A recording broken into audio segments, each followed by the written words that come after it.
The rain came softly that evening, sliding down the glass walls of the meditation hall like streaks of silver ink. Inside, 20 people sat cross-legged, their breaths synchronized in the dim silence. Among them was Arjun, a young man whose mind was anything but still. He had come to this retreat at the insistence of his sister, who told him he was burning himself out. She wasn't wrong. At 29, Arjun was a rising software engineer, praised for his efficiency and feared for his perfectionism. His days were a rush of emails, deadlines, and metrics. His nights were filled with anxious scrolling, replaying mistakes, and worrying about tomorrow. When the retreat master, an elderly monk named Shen, asked them to empty their minds, Arjun felt a surge of frustration. Empty my mind? That's ridiculous. My mind doesn't stop. It's like asking a river to freeze in midsummer. He tried anyway. He closed his eyes, inhaled, exhaled, and repeated silently, empty, empty, empty. But instead of calm, images cascaded, unfinished tasks, a fight with his manager, an awkward memory from college, even the movie trailer he'd watched on the train. The more he tried to push them out, the stronger they returned. After an hour of battling thoughts, he opened his eyes in defeat. Around him, others looked serene. Shen sat at the front, perfectly still, as though carved from stone. During the break, Arjun approached the monk. "Master Shen," he said, "how can I empty my mind? It's impossible. The more I try, the louder it gets." Shen looked at him with kind, wrinkled eyes. "Tell me," Shen asked, "if I tell you not to think of a white elephant, what appears?" "A white elephant," Arjun admitted. "Exactly. Emptying the mind is not about forcing thoughts out. It is about letting them pass through without holding them." Arjun frowned. "But if I don't control them, they'll overwhelm me." Shen smiled gently. "Imagine your mind as a sky. Thoughts are clouds. Some are dark and heavy, some light and fleeting. Do you chase every cloud? Or do you let them drift?" The image stuck with Arjun. He returned to the hall, sat down again, and tried to see his thoughts as clouds. They came, they went.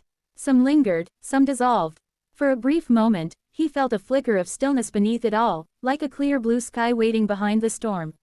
The days passed. Each morning began at dawn with silence, meditation, and tea. The simplicity of the retreat was a sharp contrast to his city life. No phones, no laptops, no deadlines. Just stillness, walking, and meals prepared with care. At first, Arjun felt restless, itching to check his phone. But gradually, the itch softened. He began to notice things he had overlooked in years: the sound of raindrops hitting bamboo leaves, the way steam curled from a bowl of soup, the quiet kindness in the eyes of strangers. Yet one evening, frustration returned.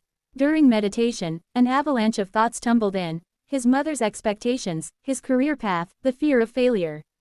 His chest tightened, and anger flared. He got up abruptly and stormed out into the rain. He stood in the garden, water soaking through his clothes, fists clenched. "This is useless," he thought. "I'm not built for stillness. My mind is a battlefield, not a sky." That was when Shen appeared beside him, holding an umbrella. "Storms pass," the monk said softly. "But if you fight the rain, you will only get wetter." Arjun let out a bitter laugh. "So what? I just sit and do nothing." "No," Shen replied. "You learn to be present with what is. Emptying your mind does not mean losing it. It means freeing yourself from its chains." The words lingered in him. That night, soaked and exhausted, he returned to the hall. He sat again, not to banish thoughts. Not to win, but simply to sit. His breath rose and fell like waves. Thoughts came, thoughts went, and for the first time, he did not chase them.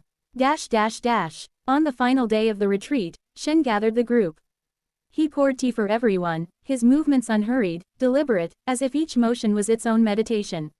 When he handed Arjun his cup, he filled it to the brim, and then kept pouring. Tea spilled over, running down the table. Arjun jumped back. "Master, the cup is overflowing," he exclaimed. Shen looked at him knowingly. "Yes, just like your mind, always full, of fear, of plans, of noise. If you do not empty it, how will there be space for peace?" The hall fell silent. Arjun stared at the overflowing tea, realization dawning. Empty your mind was not about erasing thought, it was about creating space. Space to breathe, space to live, space to simply be. When he returned to the city, nothing around him had changed. The traffic still roared, emails still piled, deadlines still loomed. But Arjun had changed. He began small. 5 minutes of quiet each morning, sitting with his breath. Walking to work without headphones, just noticing the world. Pausing before replying to a difficult email, letting the first wave of irritation pass like a cloud. Sometimes, his old patterns returned. He still worried, still rushed, still got lost in thought. But now he remembered Shen's words. The sky is always there, even when clouds cover it. Weeks later, his sister asked him, "So, did that retreat work?" Arjun smiled faintly. "It didn't erase my thoughts. But it taught me how not to drown in them." That night, as he lay in bed, his mind tried to replay the day, unfinished work, upcoming meetings, a silly thing he said at lunch. But instead of spiraling, he pictured them as clouds drifting across a vast sky. He took a deep breath, and for a brief, precious moment, there was nothing, just stillness. And in that stillness, he finally understood. To empty the mind was not to lose it, but to find the space beyond it.